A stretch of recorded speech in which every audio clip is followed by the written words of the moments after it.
They laughed at the simple grandma raising a baby alone. Weeks later, the mayor arrived at her door. "Welcome back and enjoy the story." The storm clouds gathered above Chicago's Lincoln Park neighborhood like angry fists, their dark shadows, casting an ominous veil over the elegant Victorian homes that lined Fullerton Avenue. Rain hammered against the wraparound porch of the grand estate, where Dorothy Mitchell had worked as a housekeeper for nearly 2 decades, her weathered hands gripping the ornate brass doorknob as she stepped outside to collect the morning paper.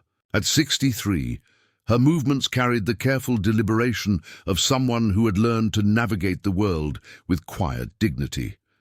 Her silver hair pulled back in a modest bun, her simple navy dress protected by a well-worn apron that had seen countless mornings like this one. But this morning was different. There, beneath the dripping eaves of the covered porch, sat a wicker basket that hadn't been there the night before.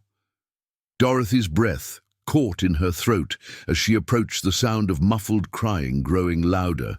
With each hesitant step, inside the basket, wrapped in a thin yellow blanket that was soaked through from the storm, lay an infant no more than a few weeks old. The baby's tiny fists flailed against the cold air, her face red and puffy from crying, her blue eyes wide with the kind of terror that only the truly helpless can know.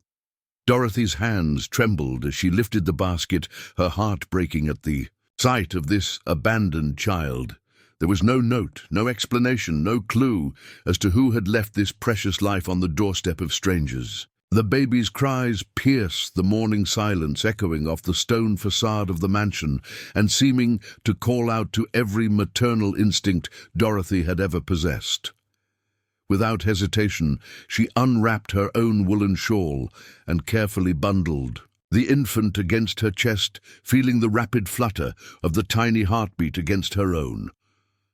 The Hartwell family, owners of the estate, were already dressed for travel when Dorothy burst through the servants' entrance, the crying baby clutched protectively in her arms. Margaret Hartwell, draped in an expensive fur coat and checking her diamond watch, impatiently barely glanced at the bundle before turning to her husband with an exasperated sigh. "Charles, we cannot be late for the airport," she declared, her voice carrying the clipped authority of someone accustomed to having others solve her problems. "The Tokyo merger meetings begin tomorrow, and you know how important this deal is for the company." Charles Hartwell adjusted his silk tie and reached for his briefcase, his attention already focused on the business trip ahead. "Dorothy, call Child Services when they open," he instructed without looking at the baby. "We'll be back in 2 weeks. Handle it appropriately." The couple swept past her toward their waiting limousine, leaving Dorothy standing alone in the grand foyer with a crying infant and no legal authority to care for her. The massive chandelier above cast fractured rainbows across the marble floor, but Dorothy saw only the uncertain future stretching before both her and this helpless child. As the sound of the limousine faded into the distance, Dorothy found herself truly alone with the baby for the first time. The mansion's 30 rooms suddenly felt cavernous and cold, filled with expensive furniture and priceless art, but lacking the warmth that a child needed. She made her way to the small apartment above the garage, where she had lived for the past 5 years, a modest but comfortable space that the Hartwells had provided as part of her employment. The baby's cries had softened to exhausted whimpers, and Dorothy realized with growing panic that she had no formula, no diapers, no baby clothes, nothing that this tiny person would need to survive. Her arthritis-stiffened fingers fumbled with the phone as she called the local pharmacy, explaining her emergency to a sympathetic clerk who promised to have supplies delivered within the hour. While they waited, Dorothy held the baby against her, shoulders swaying gently and humming half-remembered lullabies from her own childhood in rural Indiana. The infant gradually relaxed in her arms, and Dorothy felt something shift deep in her chest, a fierce protectiveness that she hadn't experienced since raising her sister's children after the car accident that had taken their parents 30 years ago. When the supplies arrived, Dorothy's inexperience showed immediately. Her hands, steady enough to polish silver and arrange flowers, shook uncontrollably as she tried to prepare a bottle.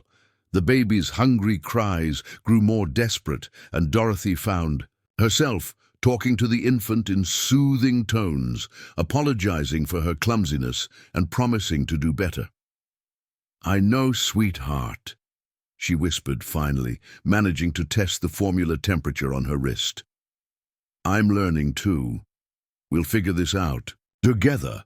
The first feeding was a miracle of patience and determination. The baby latched onto the bottle with desperate hunger, her tiny fingers grasping at Dorothy's thumb, as if anchoring herself to this new source of comfort and security. As the infant drank, Dorothy studied her delicate features, the wisps of dark hair, the perfectly formed ears, the way her eyes seemed to focus on Dorothy's face with an intensity that took her breath away. "Oh, what's your name, little one?" she murmured, though she knew there would be no answer. "What should I call you until we find out where you belong?" The next few days passed in a blur of sleepless nights and steep learning curves. Dorothy had forgotten how demanding a newborn could be, how every cry might signal hunger, discomfort, fear, or simply the need for human contact. She moved the baby's makeshift crib into her own bedroom, setting up a changing station on her dresser and keeping bottles ready at all hours. The Hartwell mansion felt different now, filled with the sounds of infant life, crying, cooing, the gentle rhythm of rocking and soothing that became Dorothy's new reality. But it was the neighbors who presented the first real challenge. Lincoln Park was an established affluent community where appearances mattered and gossip traveled faster than news. Mrs. Peterson from next door was the first to comment, her voice carrying across the hedge as Dorothy pushed the borrowed stroller down the sidewalk. "Isn't it odd?" she said to her gardener loud enough for Dorothy to hear, "seeing someone her age playing house with a baby that isn't even hers." The words stung, but Dorothy kept walking, focusing on the infant who gazed up at her with such trust and contentment. The whispers followed her everywhere, to the grocery store, where young mothers moved their own children away, as if Dorothy's unconventional situation might be contagious, to the park, where she sat alone on a bench while other caregivers formed their exclusive circles, to the pediatrician's office, where the receptionist's disapproving glances made it clear that she found the arrangement questionable at best. Dorothy began to understand that her simple act of compassion was being viewed through a lens of judgment and suspicion, as if loving an abandoned child was somehow inappropriate for someone of her age and station. The breaking point came on. A particularly difficult afternoon, when the baby had been crying for hours, despite Dorothy's best efforts to comfort her. Exhausted and overwhelmed, Dorothy had called the pediatrician's emergency line, only to be told that she would need to bring the infant in immediately if the crying continued. As she struggled to get the baby's car seat installed properly, her neighbor, Mrs. Caldwell, approached with the expression of barely concealed disdain. "You know," she said, her voice dripping with false concern, "that poor child deserves better than an elderly woman who clearly doesn't know what she's doing. Perhaps it would be kinder to let someone more appropriate take care of her." The words hit Dorothy like physical blows, each one confirming her deepest fears about her own inadequacy. That night, as she sat in her darkened bedroom with the finally sleeping baby in her arms, Dorothy allowed herself to cry for the first time since finding the child on the porch. She thought about her own limited resources, her advancing age, the judgment of others, and wondered if perhaps they were right. Maybe she was being selfish, holding on to this child when someone younger and more qualified could provide a better life. It was then, in her moment of deepest doubt, that Dorothy made a decision that would change everything. She looked down at the sleeping infant, so peaceful and trusting in her arms, and felt a strength she didn't know she possessed. "I don't care what they think," she whispered into the darkness. "You were brought to me for a reason, and I'm not giving up on you." She decided to name the baby Grace because that's what the child represented in her life. Unmerited favor, unexpected blessing, a second chance at the kind of love that makes life meaningful. But the universe, it seemed, had other plans. Just as Dorothy was beginning to find her rhythm with Grace, just as she was learning to tune out the neighborhood whispers and focus on the joy of caring for this precious child, a stern-faced woman from the Department of Children and Family Services appeared at her door with a clipboard and an expression that suggested this was purely routine business. "I'm here about an anonymous complaint," she announced, consulting her notes with bureaucratic efficiency, "regarding the welfare of an infant in the care of someone without proper authorization or credentials." Dorothy's world tilted on its axis. As she invited the caseworker inside, Grace, sleeping peacefully in the portable crib that had become the centerpiece of the small apartment, she produced every document the Hartwells had left, explained the circumstances of finding Grace, and answered question after question about her qualifications, her resources, her plans for the child's future. The caseworker's expression remained neutral throughout, but Dorothy could sense the wheels of bureaucracy turning, weighing her love and commitment against regulations and procedures that had no room for the messy realities of abandoned children and aging housekeepers. The verdict, when it came, was delivered with the kind of professional detachment that bureaucrats use to distance themselves from the human cost of their decisions.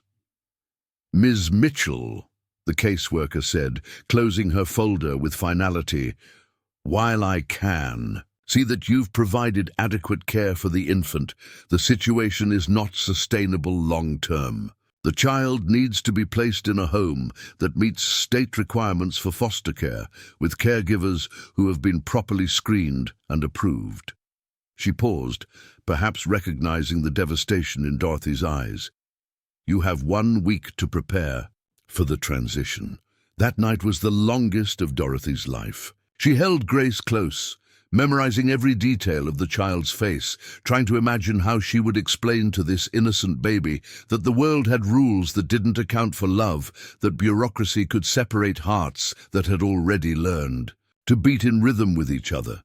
She thought about fighting the decision about hiring a lawyer she couldn't afford, or making appeals to officials who had probably never spent a sleepless night with a crying infant or felt the miracle of a baby's first smile. Instead, she did something unexpected. Dorothy dressed Grace in the prettiest outfit she could find, wrapped her in the softest blanket, and walked to the neighborhood park, where she knew the mourning mothers would be gathering with their children. She approached the group with quiet dignity, Grace gurgling contentedly in her arms, and began to tell her story, not with anger or desperation, but with the simple truth of what had happened and what was about to be lost. The response was immediate and overwhelming. Sarah Chen, a young attorney who lived 3 blocks away, stepped forward first. "This is wrong," she declared, her voice carrying the authority of someone accustomed to fighting injustice. "There has to be a legal way to challenge this decision." Others nodded in agreement, their earlier judgment replaced by recognition of what Dorothy had sacrificed and what Grace stood to lose. Within hours, the story had spread throughout Lincoln Park and beyond, carried by social media and concerned neighbors who finally understood what they had been too quick to judge. The local news picked it up by evening, interviewing Dorothy in her modest apartment as Grace slept peacefully in her arms, the image of unconditional love transcending age and convention.